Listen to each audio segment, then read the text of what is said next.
Hey folks, welcome to Wolfpin's Gaming Den and to my series Second Lease on Games. In this video, we'll be covering the game A Game of Thrones Hand of the King. It's a game designed by Bruno Cathala, and the version that I have here is published by Fantasy Flight. For the purpose of this video, I'll be sort of like doing a full review on it, so we'll talk about the things that I like, don't like about the game itself. But it'll also be coming from the perspective of why I feel the game deserves a second lease on its life, so to speak. So if you go back to the objective of why I set up this particular series itself, I want to cover games that have been out for a while and really look at it in terms of why I feel the game deserved better than perhaps the reception it received. So maybe it received very little attention or perhaps negative reviews. But I feel, for whatever reason, that the game deserved a little bit better, as well as talking about in terms of why, if the game were to make a comeback today, why it might succeed and why it would succeed and in what form and so on. So we'll go to the table, start by having a look at how the game works and plays, and then we'll come back and I'll talk about my thoughts on the game itself and why I feel it's worthy of being in this series. So let's go to the table and find out how it plays. Hey folks, welcome to the table. So let's start by looking at how the setup for the game works, and then we'll go into what the turn structure looks like. So the game comes with these different character cards that are laid out here. 35 of these cards will belong to one of the different families or clans in the game, and then you will have one extra card, which is the Varys card right over here. The Varys does not belong to any one particular clan, but when you're setting up the game, you will shuffle Varys along with the other 35 cards and set it. So you're going to have 36 cards in total, and you're going to set it up in a 6x6 grid randomly in your play area. And then you will end up with something like this. You will take the different banners that you're playing for in the game and put them to the side. There is 7 of these. So these are going to be to the side of the table. These tokens are used in a variant that you can play with. So we'll come to these at the very end. For now, we're just going to ignore this for the purposes of the standard game. And then there are different companion cards that come as well. Now there's more than 6 in the game. We've kept the rest to the side, but at the start of the game, you will randomly shuffle the deck of companion cards and deal out 6 right here on the side. So this is going to be random as well. And there's going to be a bit more variability for multiple plays because there are going to be some cards that will come out in certain games. So you will get to see hopefully a few new ones with multiple playthroughs as you go along. So that pretty much sets up the game as it stands. Now, how do you play? Turn structure is pretty simple and straightforward. On your turn, you will basically take the Varys card. You will signal the direction you want to move the Varys card in. So you will basically say, I'm going to move it to the left or the right, up or down.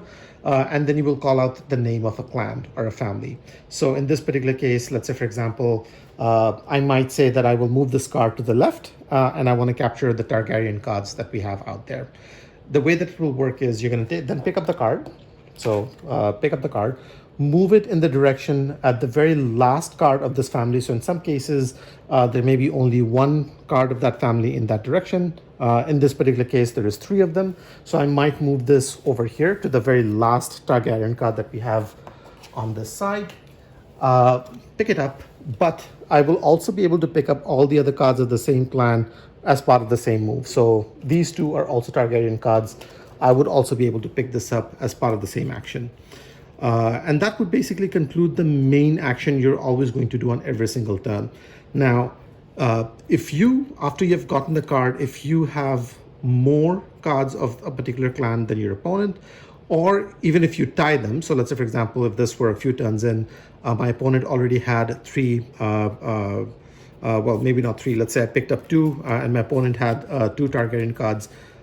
So we have tied, but I would get to take the banner from them. So if this is the first time I've picked up a Targaryen card or anybody's picked up the Targaryen card, I have more than everybody else. I get the banner and I keep it in my tableau.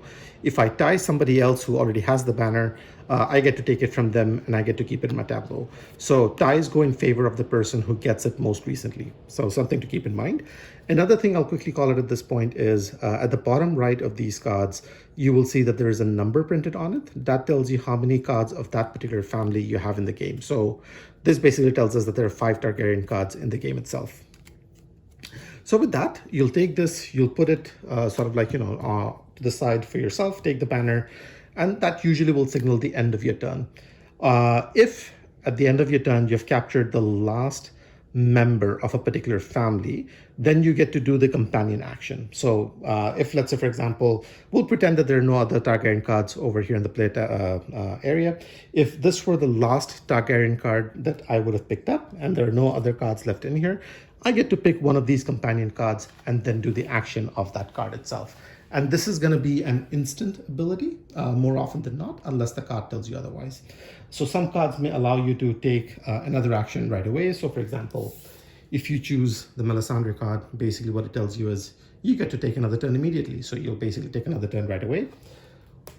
Certain other cards might tell you, hey, you can kill this particular character on the play area. So there's a card that kills Ed Stark. Some may tell you that, you pick up a particular card from either the play area or from somebody else's tableau, and so on and so forth. So there's these sort of like give you a little bit of variability and a special action over the course of the game. So the game will continue in this fashion, going back and forth between the different players. If you're playing a two-player game or around the table, the rules are the same regardless of the play count, until you get to a stage where there are no more legal moves left. So in this particular case, after the first one, they would have ended here. Somebody else might have gone up or down, right or left, and did that action. At some stage when most of these cards come off, you will be left in an area where you may not have a legal move left, and that will signal the end of the game. At that point, you will count up who has the most banners in front of them, and then whoever has the most banners obviously wins at that point. So that's pretty much the rules for the basic game. There are a couple of variants that the game comes with, and we'll quickly talk about what those variants play like. So one of the variants that you can play is a team setup if you're playing a 4-player game. It basically works the same way as far as the gameplay is concerned. The only difference is you're not playing in teams, so you and your team member will play on the other side, and then the two other players on the same team will sort of like play across from each other. The gameplay rules are exactly identical, but at the end of the game, you're basically adding up the banners collected by the team members, and then whoever has the most as a team will win. So that's sort of like the team variant in a 4-player game, specifically in a 4-player game. There is another variant, and as we had said earlier on, you have these tokens that the game comes with. These are sort of like the 3-eyed raven variant. So if you're playing with this can only be used in either a 3-player game or a 4-player game. This would not work in a 2-player game. The way that will work is, and the rules are slightly different based on the play count. So if it's a 3-player game, you will hand out one of these. There are 4 of them in the game. Hand out one to each one of the players. The 4th one obviously is not used. A 3-player game with this variant is obviously competitive between all the 3 players. What this basically does is, if you're playing with this over the course of the game, there can be no conversations around the table. So nobody's going to be able to talk to one another or say, I might be looking to do this or I might be looking to do that in any scenario at all. In order for you to be able to talk, you need to spend one of these. So the way that it will work is, obviously the game's going to continue. Nobody's talking to one another. At any point, if you want to talk to any one of your opponents in a 3-player game, you will spend one of these. Whoever you want to talk to, you will select them. The 2 of you will go to sort of like, a private secluded area, have a conversation amongst yourselves, whatever you may want to talk about in terms of strategy or whatnot, and then come back and then play accordingly. So it's sort of like a one-off thing that you can do, and that is the only time you would be able to talk to an opponent. If you use these tokens in a 4-player game, it does the same thing but slightly different. So in a 4-player game, again, you cannot talk to one another if you're using this variant. But when each one of the 4 players will get one of these tokens. But when you spend the token, you do not talk to your opponent, but rather you talk to your team member. So the way it will work is you spend one of these, you and your team member go to a private, sort of like secluded part of the room or out of the room or whatever. Talk to one another, strategize in terms of what you may or may not want to do, and then you come back to the table and then the game continues. And again, these would be sort of like a one-off thing that you can use over the course of the game. So those are the variants that the game comes with as well. And as I said, for regardless of the rules that you're playing with, the victory condition is determined by these banners. So whoever has the most banners at the end of the game wins. A couple of other minor nuances around the rules that I just want to cover off as well. So we spoke about how if whenever you collect a character card, you're tied with another player around the table. You do get the banner from them, so ties are in your favor. There might be instances where you're using one of the companion actions and you either kill a character or you take a character from somebody else, and that rebalances the number of characters that are in different players' tableau. In that particular case, whoever used the companion's action is the player who gets to choose who basically wins the tie in that particular case. So it may not always necessarily be the last player to do it. So keep that in mind. That's the one nuance. But other than that, pretty easy, light game that plays quite fast. And those are pretty much the rules. So let's quickly go back to the table and I'll talk about my thoughts on the game itself. All right, folks, so welcome back. So final thoughts time in terms of what I think about the game. And again, just by virtue of the fact that the game is in this series, generally you know that I like the game. But I quickly want to do the sort of like, the proper run through of the things that I like and don't like about the game. So let's run through those very quickly. Let's first of all just start off by the art book and the production quality. The game is roughly about 5 years old at this point. But you will find that for the most part, it holds up fairly well. The artwork is not from the TV show, so quick different point of clarification. This is obviously part of the Game of Thrones IP, but it is not part of the HBO TV show. So this is more affiliated with the book as opposed to the TV show.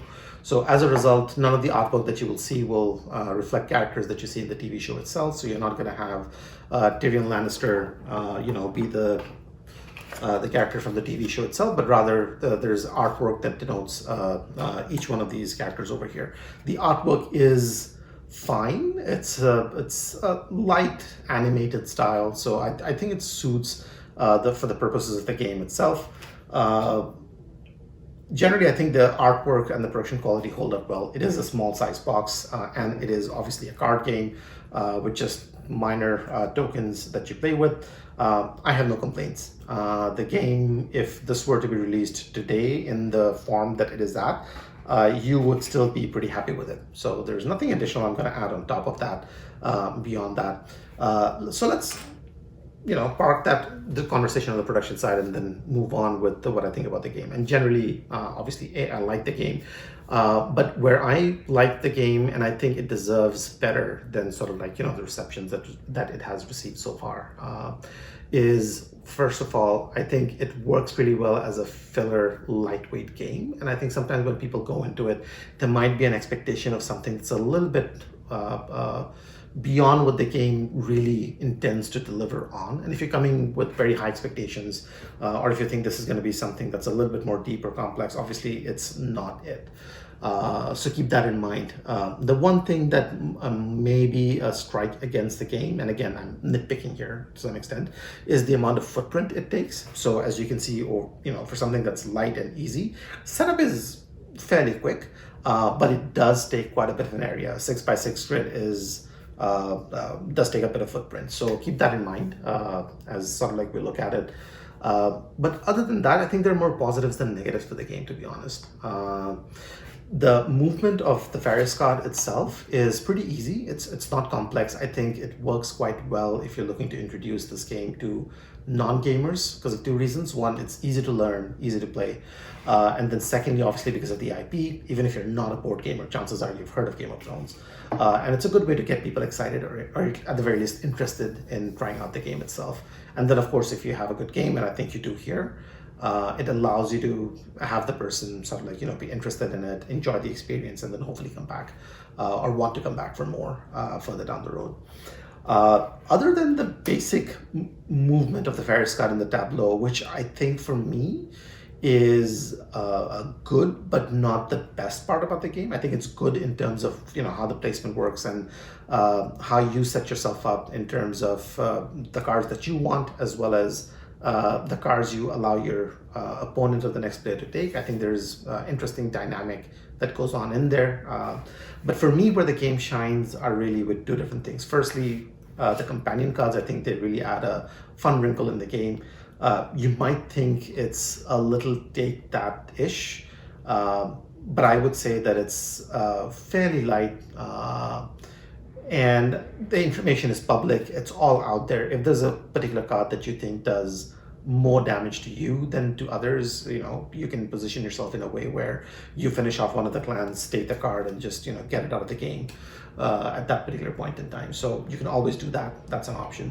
But I think it just adds a fun wrinkle. And I imagine this, for example, the Melisandre card is probably my favorite amongst the lot, because what it basically means is at the end of the turn, I get to take another turn right away, and that can be quite powerful if you can time it right from that point of view. But the other cards I think are quite interesting as well, and they're thematically appropriate. So for example, if you were to pick up the Shay card, it basically says if you have Tyrion Lannister in your play area, so not this but your play area, Shay counts as 2 Lannister character cards. Do not discard this card. So this is one that's not an instant ability, but you keep it with yourself. And if you have Tyrion, this counts as 2 Lannister cards. So again, you might think you've done the math in terms of the number of Lannister cards you have versus what somebody else has, but then this just throws a spanner in the works and messes that up a little bit, and maybe brings things in your favor, your opponent's favor, if it's played at the right time with the right characters.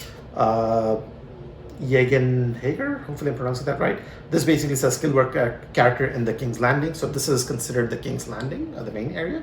1 character in any play area and 1 available companion. So again, quite a powerful card. Kill any one guy from here, any one guy from a tableau, and then 1 of the companions. So again, another excellent way of perhaps taking out a companion that you don't want somebody else to be able to use.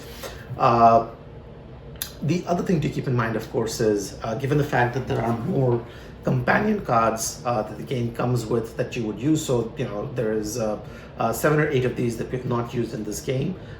It adds a little bit of variability. So, you can have multiple playthroughs where there are new cards that come out, new effects that take place, and keeps things interesting and fresh. So that's I think one of the aspects of the game that works quite well. The other one that is quite interesting is the Crows variant. Now, the team variant I think is fine if you want to play that, especially if you're playing sort of like a couple versus couple game or something of that sort. I think that works fine, and that's a fun way to play this game. But if you want to play with this variant, I think where it really shines is with the 4-player team variant, and not really the 3-player variant, because if I'm playing with 2 other players who are both my opponents, I don't really know what sort of conversation I might want to have with them. Like, how do you strategize with an opponent? You could say that you want to strategize in terms of, hey, I'm going to go for this faction, you go for that, and maybe have something like a gentleman's agreement or something like that. I don't know. I don't know if that's something that works quite as well. And again, for most games, unless you're playing a team variant, chances are you're just going to be heads down, just looking at your tableau, doing your own thing. You're not going to be discussing strategy a lot around the table. It's not a heavy strategy game, so obviously that's there. But in a team dynamic, it becomes interesting because you may want to have certain factions, and it might be better for your opponents to control certain others. You don't want to be in a situation where you're just focusing on one particular faction and just going back and forth, whereas the others clean house with the other factions that are on the table. So discussion there is good in a normal game. And then of course, if you add these variants to it, what it basically says is now you can't talk to one another, but you can spend these and then have that conversation, just discuss the strategy, and then you continue on with the game. And I think that makes it a little bit more dynamic, a little bit more interesting. The rulebook says it adds a little bit more intrigue to the gameplay. I don't know if intrigue is the right word, but it definitely makes it more fun and interesting, and adds a little bit of I don't really know what my team member is thinking, so hopefully we're syncing up in the right way without really communicating to one another verbally. I think that's interesting. So that's there. In terms of how the banners move, I think is quite fun and interesting as well. These are going to change hands quite frequently over the course of the game. So, like I said, even if you tie somebody, when you're taking a character card, you get the banner from them. So it's going to move hands quite frequently over the course of the game. Some of these houses have a lot fewer cards versus the others. So on one side, you have the Tully family, which really just has 2 cards in the tableau. So if you pick up the first card, you pick up the Tully banner, and then if your opponent picks up the second one, then they have the second, and unless there's a companion effect that comes into play, chances are they'll just keep the banner with them for the rest of the game. Whereas on the other end of the spectrum, you have something like the Stocks, who come with 8 family members. And so obviously there's going to be a lot more of these picked up over the course of the game, and a lot more chances for the Stark banner to basically move around the table, as it were.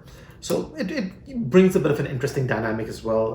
It also makes it interesting because sometimes you want to aim for one of these companion cards.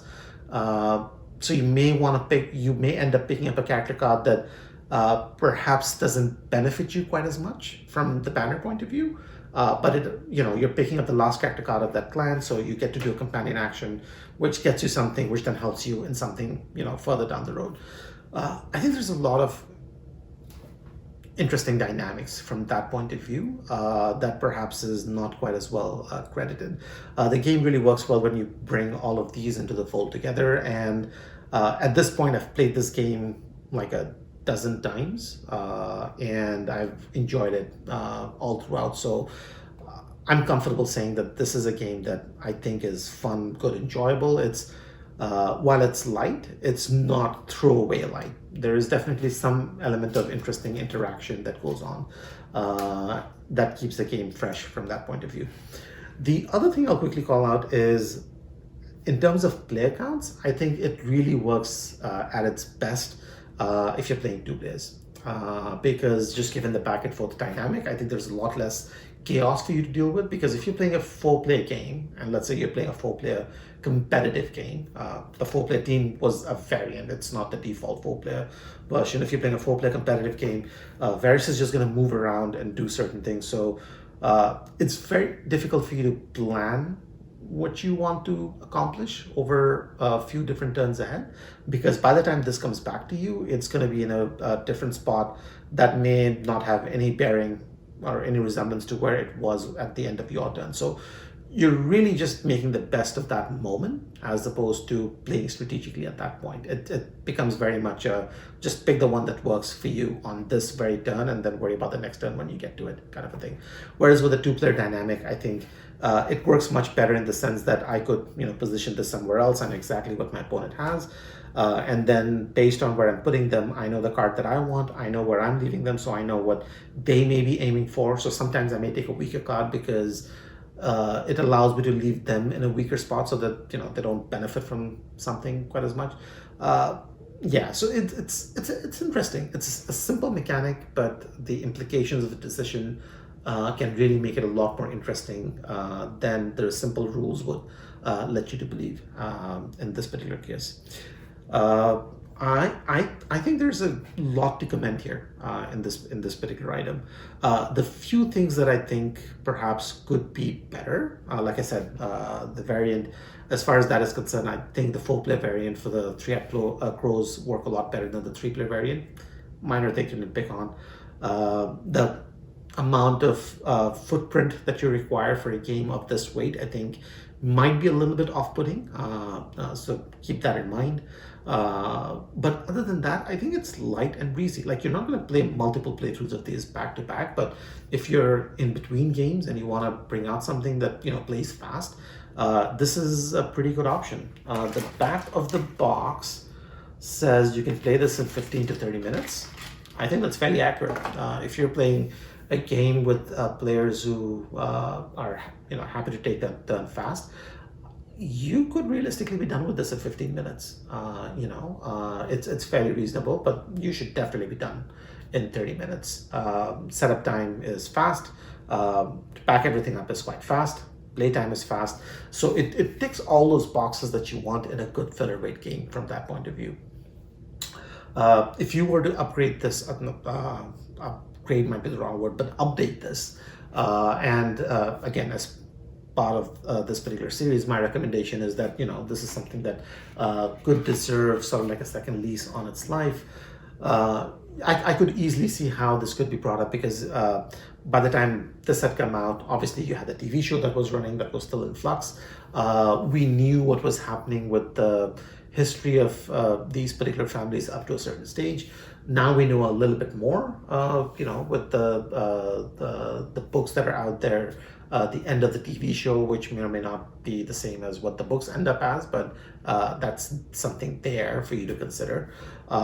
You could definitely see how the cards could be updated with the family members. So there are some cards perhaps you don't want to have now, and then maybe new ones that you can bring in as a result of the characters that people have been introduced to. You could do, I don't know whether a tie-in with the TV show itself is going to be that good. I mean, it might work for some people, it might not.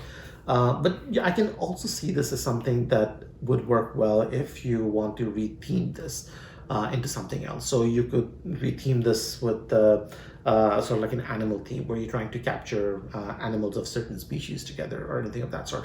There are multiple ways in which you can get this to work and really come up with something that's interesting for gamers throughout. But this is still a great theme to get people into the game, to get people interested, to get non-gamers interested more specifically.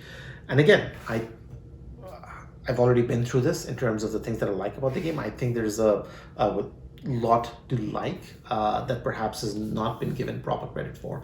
If you look at the rating on BGG for this game right now, it is under 7, which by no means means that people think it's a bad game. I think if you're sort of like in the middle 6, I think this is 6.7 or whatever region, it tells you that people think it's an okay game, but not a particularly good one.